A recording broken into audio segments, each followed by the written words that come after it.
As an ex-Christian who went no contact with her mother, I can tell you there's a lot of similarities between the biblical God and an abusive parent. As a Christian with abusive parents and who has studied abuse and trauma and psychology and is getting their degree in Bible and ministry, let's talk. Whole relationship just seems incredibly one-sided and somehow everything is your fault. Not sure how our relationship with God is one sided, but relationships with parents are usually one sided, whether they're healthy or whether they're abusive, because they're the parents, they're the adults, they have the authority, etc., etc. When you're the child and you need to listen to them. Some theological traditions will teach what amounts to the idea that everything is your fault, but that's not inherent to Christianity or the Christian tradition, and definitely not the biblical God at all, who takes credit for a lot of things and says a lot of things aren't your fault, actually.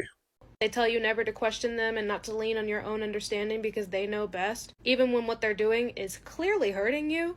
This is false. There are a lot of understandings of faith that incorporate doubt, skepticism, and struggle. And if we're talking about the biblical God, then we're talking about a God who is constantly questioned, constantly doubted, and he allows that to occur in his relationship with his children over and over and over again.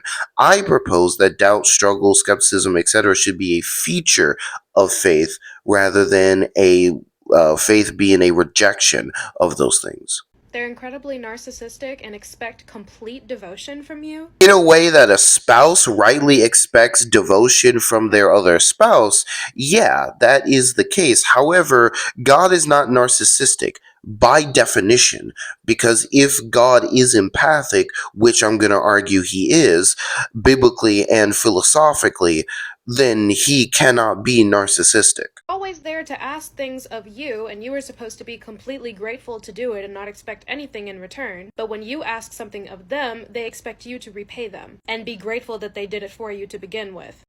If we're talking about the biblical God, then this is all false. There are a lot of things that Christians expect God to do, especially as it relates to the eschaton, but even as it relates to our daily lives and prayers.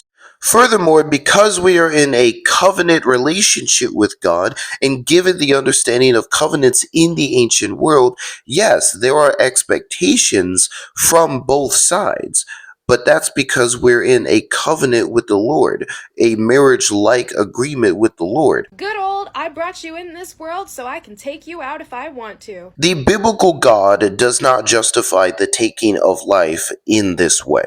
All of that said, make sure to comment your own thoughts on this subject and follow me for more content like this.